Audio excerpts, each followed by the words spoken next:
Bien, estamos aquí en el set de JN Noticias y nos acompaña José Naupari, él es abogado especialista en materia, en temas electorales, para tratar precisamente la respuesta en función a toda esta problemática por las afiliaciones indebidas. Precisamente el presidente del Jurado Nacional de Elecciones se ha presentado ante el Congreso de la República, a la Comisión de Constitución, junto con la jefa del RENIEC, para abordar esta situación y además también anunciar acciones. ¿Cómo está, José? Gracias por acompañarnos. Muchísimas gracias a ustedes por la invitación.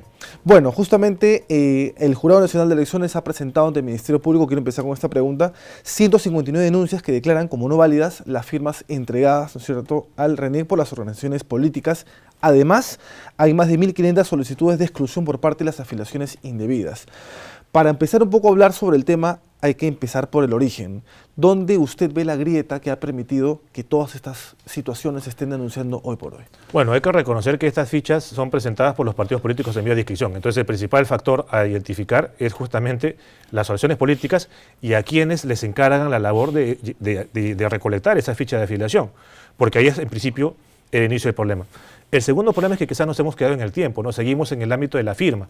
Claro, se ha aprobado en el Congreso la posibilidad de que RENIEC recurra a medios estandarizados, tecnológicos, pero seguimos estando en el marco de la verificación de firmas, cuando podemos tener otros mecanismos que permitan registrar afiliaciones, como justamente el DNI electrónico, el lector biométrico, el identificador facial. Y creo que a eso debemos apuntar. Nos hemos quedado en el, digamos, la realidad ha superado a la norma. Y por otro lado, lamentablemente, las malas prácticas que vienen, como bien lo decía también el doctor Bornau y la jefa nacional de RENIEC ayer, que vienen de hace más de 2 décadas, lamentablemente se mantienen respecto de algunas personas vinculadas a partidos políticos, ¿no? Claro, y justamente se habla mucho en redes sociales el nivel de responsabilidad de parte de las organizaciones políticas en cuanto, por ejemplo, el tema de la firma, lo que se ha denunciado en medios de comunicación, ¿cierto?, firmas falsas, pero también el tema de las afiliaciones indebidas. Justamente uno de los argumentos que ayer se esgrimieron era de que dentro de la hoja de afiliación, ¿no es cierto?, sea finalmente una persona del partido quien finalmente hace la afiliación, quienes se hagan cargo de la responsabilidad futura si es que hay un tema de firmas falsas o afiliaciones indebidas. Y también se habla un poco de que la persona jurídica, es decir, la organización política, tenga responsabilidad penal, pero también hay una normativa sobre eso que ha sido modificada hace 2 años, tengo entendido. Claro, efectivamente, yo en ese también coincido con la propuesta del presidente del jurado, que recoge la propuesta del Pleno, entiendo, de que debe revisarse justamente esa modificación legislativa que dio la actual conformación del Congreso a efectos de que los partidos políticos asuman las consecuencias jurídicas más gravosas de los delitos que cometen sus miembros o si son instrumentalizadas para cometer delitos.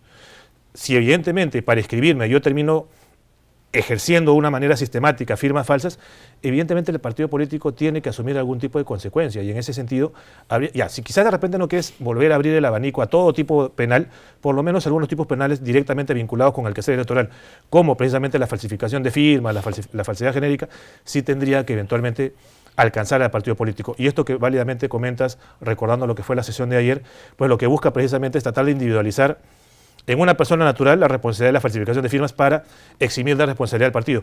Algo que no es nuevo. Recordemos que justamente cuando el Congreso dio la 31981 en enero del año pasado, restableciendo la figura de los adherentes, expresamente señaló que si eventualmente había algún tema justamente con las firmas, falsificación de firmas, por decirlo de alguna manera, en el rubro de adherentes, el responsable era la persona que figure como tal en el estatuto, quitando todo tipo de responsabilidad al partido, ¿no? Entonces, sí me parece importante la invocación que ha hecho el presidente del Jurado de Elecciones ayer para que se revise esta normativa, ¿no? Claro que sí. Y digamos, en función a lo que pide la población, porque la población pide en redes sociales, por ejemplo, que se le quite la inscripción a una organización política, que entendería que es, digamos, lo más extremo. Además que creo que no está normado, pero es posible hacer cambios normativos sobre esa materia en lo que queda, digamos, ya en estos hitos electorales con miras a las elecciones generales del 2026. Y le pregunto, uno, por el ámbito legal, si es que por el tema de plazos es posible, y 2, si es que usted ve que hay finalmente voluntad de parte del Congreso o de las organizaciones políticas, porque finalmente es el Congreso quienes aprueban estas leyes. Claro, muy buena pregunta. Ciertamente tenemos una regla de inmodificabilidad según la cual no se pueden modificar las normas electorales desde un año antes. O en este caso de la convocatoria de procesos, que terminó siendo 365 días igual casi, ¿no? Entonces, sin embargo, creo que habría que determinar o preguntarnos si es que la modificación de este extremo de las elecciones políticas es realmente materia electoral. Desde nuestro punto de vista, no. ¿Por qué? Porque un partido político tiene vocación de permanencia en el tiempo. Tan es así que hoy por hoy tenemos un proceso de elecciones generales convocado y los partidos se siguen inscribiendo. El ROM no se ha cerrado. ¿Por qué? Porque tenemos procesos electorales posteriores y porque tranquilamente, por ejemplo, yo podía presentar mi inscripción en el 2027 y no va a haber elecciones hasta el 2030. Entonces, a mi juicio, las reglas relacionadas con afiliaciones, con inscripción de partidos políticos, en sentido estricto, no sería materia electoral y en consecuencia no tendría por qué, digamos, ser visto a la luz del prisma de la regla y modificabilidad de las normas electorales. Sin embargo, creo que quizás los tiempos no van a dar. Y ahí pasamos no tanto por la regla y modificabilidad, sino por los principios que lo sustentan, como por ejemplo el principio de preclusión. Porque recordemos que el 31 de octubre vence el plazo para que se presenten candidaturas a las primarias. Entonces, si yo no logro hacer una fiscalización posterior y atribuir a esa fiscalización posterior una consecuencia jurídica, sea cancelación o sea eventualmente una suspensión, pues ya ahí no por la regla de modificabilidad, sino por un tema de la eficacia de la norma, en virtud del principio de preclusión o de la cancelación de los hitos electorales, no llegaría a tener la eficacia, ¿no? No llegaría a tener eficacia. Y en tema de, por ejemplo, voluntad política. Yo creo, por lo que escuché ayer, que la gente está colocándole mayores reflectores a los partidos nuevos, Claro. cuando en realidad, como bien también se mencionaba ayer tanto el presidente del jurado como la jefa de Renier, recuerdan que los partidos que se inscribieron de antes han estado también presentando actualizaciones de padrones de afiliados. Y algunos de ellos han sido inscritos cuando ni siquiera tenían la exigencia de presentar ficha de afiliación. Entonces, claro, sí. Creo que si es que se va por una propuesta de una fiscalización posterior o de una revisión total o una reafiliación, como proponemos algunos, no va a haber voluntad política para ello. Claro. ¿Y se puede, digamos, por estas situaciones de firmas falsas o afiliaciones indebidas, denunciar directamente a una organización política o hay, digamos, un grado de imputabilidad? Claro, lo que tú formalmente podrías alegar es denunciar las irregularidades que se presentan en el marco de la inscripción de un partido político, no directamente al partido político, porque como bien has recordado, el partido político no es pasible de responsabilidad penal e incluso ahora la única consecuencia accesoria por los delitos que cometen las personas naturales llamadas a sus miembros es solamente una sanción de naturaleza económica, ¿no? Entonces, tú podías denunciar que ha habido una presunta irregularidad, un presunto delito en el marco de la inscripción de, pero no podías denunciar al partido. Ahora, viendo las consecuencias, y le pregunto a modo de reflexión personal, ¿debería de cancelarse la inscripción de un partido político, una organización política, de detectarse efectivamente irregularidades en el proceso de afiliación de firmas, por ejemplo, de suscripción?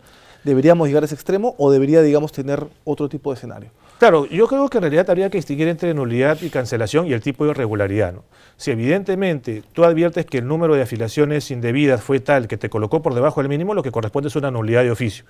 Y ahí es decir que el partido nunca debió existir, porque nunca cumplió el requisito. Otra cosa, que es el otro escenario, que es en el cual se evidencien, como bien has dado cuenta también a la introducción de vuestra presentación, que yo presenté un número, del total del lote de firmas, un porcentaje considerable de esas firmas fueron observadas por RENIEC. O sea, ni siquiera hablamos de afiliaciones indebidas. Pero ahí podríamos hablar de una aparente, si se quiere, intencionalidad de, ¿no? Ahí quizás más que nulidad sí podríamos hablar de un supuesto de cancelación. O quizás pensando hacia futuro, ¿no? Un supuesto de no inscripción, si es que justamente del total yo no supero, o sea, yo supero el porcentaje de observación, un porcentaje de firmas observadas, ¿no? Claro. ¿Hay salida legal, digamos, ante esta especie de crisis que se ha generado por el tema de las afiliaciones indebidas? Es que yo creo que sí es saludable justamente las propuestas que plantea o que va a plantear el Pleno de Jurado de Elecciones y que anunció ayer el presidente, porque, por ejemplo, a veces algunas congresistas aludían ayer a la función de fiscalización del jurado. Sí, claro. Pero esa es una competencia constitucional que requiere un desarrollo legislativo. O sea, que lo diga una ley. Exacto, la ley tiene que decirme cómo, cuándo y dónde fiscalizo y cuál es la consecuencia jurídica de la fiscalización. Claro, y ahí regresamos al punto original, que la ley finalmente lo aprueba el Congreso. Exacto, ¿no? Porque incluso en el marco por más que uno aplique supletoriamente la ley de procedimiento administrativo general, la ley de procedimiento administrativo general para la fiscalización posterior te establece supuestos. Y ahí tenemos matices, ¿no? Por ejemplo, un partido político no se inscribe por un procedimiento de aprobación automática. Un partido político no se inscribe por silencio emitido positivo. Para inscribir un partido, tú presentas las fichas originales, no presentas una... O sea, el personero presenta una declaración jurada de autenticidad de las fichas, pero las fichas formalmente, al menos en el papel, son originales. Entonces, en consecuencia, los supuestos que gatillan una fiscalización posterior están un poco limitados. Por eso es importante que en norma especial se regula de manera justamente especial, de manera clara, esa fiscalización posterior y se le atribuya a una consecuencia jurídica de ello. Porque lo que tiene que entender la ciudadanía es que el jurado de las elecciones, en primer lugar, es una entidad, ¿no? que tiene órganos. Uno es el Pleno, otro es la Presidencia, otro es el ROP, ¿no? Y que en ese orden de ideas el jurado no puede sancionar si la sanción no está prevista en la ley. El jurado no puede sancionar sin un procedimiento. Y lo que también tendría que recordar la ciudadanía es que el Tribunal Constitucional, en algunas sentencias, ya le ha dicho al jurado que tiene que tener mucho cuidado con el ejercicio de su función reglamentaria, porque el ejercicio de la función reglamentaria no puede ser limitativa del derecho de aparición política. ¿Y qué mayor limitación del derecho de aparición política que cancelar o declarar la nulidad de la inscripción de un partido? Y justo ante eso quería ya cerrar la entrevista preguntándole, porque también se habló durante el debate, ¿no es cierto?, de la Comisión de Constitución del criterio de conciencia. Pero justamente conversando antes de la entrevista se mencionaba de que, claro, existe el criterio de conciencia que finalmente lo determina el pleno del jurado, pero ese también está o se basa en el marco legal. Exacto, el criterio de conciencia no implica desconocer el principio de legalidad. Entonces, el criterio de conciencia, que lo sabe reiterar la jurisprudencia del pleno, te sirve, por ejemplo, para interpretar una norma, para sustentar la inaplicación de una norma porque es inconstitucional, para recurrir a la prueba indiciaria, en el caso, por ejemplo, el procedimiento de vacancia y suspensión, pero para establecer algún tipo de presunciones, pero no para sancionar, no para crearte procedimiento de la nada. Es más, el criterio de conciencia, como bien lo has mencionado, está pensado en la resolución de casos concretos. Yo no puedo recurrir al criterio de conciencia para reglamentar algo. Exacto. Entonces, para reglamentar algo no cabe el criterio de conciencia, ¿no? Y aparte de ello, como bien lo has mencionado también, ¿no? O sea, estamos hablando de la cancelación de la inscripción de un partido, y al partido lo inscribe el ROP, no el pleno, ¿no? Entonces, y plazos. Claro, y en el marco de un procedimiento de inscripción de partidos, el pleno toma conocimiento únicamente vía apelación. O sea, no es que propiamente hablando el pleno sea el superior jerárquico del ROP de manera general como para que eventualmente gatille o inobserve lo que diga el ROP de manera automática y plenamente discrecional. Con lo cual, en ese contexto, el criterio de conciencia no implica validar arbitrariedades de ninguna manera, ¿no? Claro. Ya para terminar, una reflexión final, de repente dirigida a las organizaciones políticas, quizás esa es su cámara, para que pueda dar, digamos, un mensaje. Bueno, en primer lugar, como mensaje, saludar justamente que el jurado esté haciendo uso de su potestad para presentar iniciativas legislativas y a las asociaciones políticas precisamente que de manera voluntaria hagan un proceso de revisión de sus propias afiliaciones, hagan un sinceramiento de sus propios padrones, ¿no? Y a las organizaciones políticas que tienen representación en el Congreso, pues que se abran precisamente a propuestas, al debate, no solamente a una fiscalización posterior, no solamente a una eventual modificación de las normas relacionadas con la suspensión de elecciones políticas, sino también a un sinceramiento de sus padrones vía un proceso de reafiliación. José Naupari, muchas gracias. José Naupari, abogado especialista en materia electoral, a quien le agradecemos por su participación y esperamos volver a tener aquí en el set de JN Noticias. Vámonos en este momento a una pausa y regresamos con más información después del corte.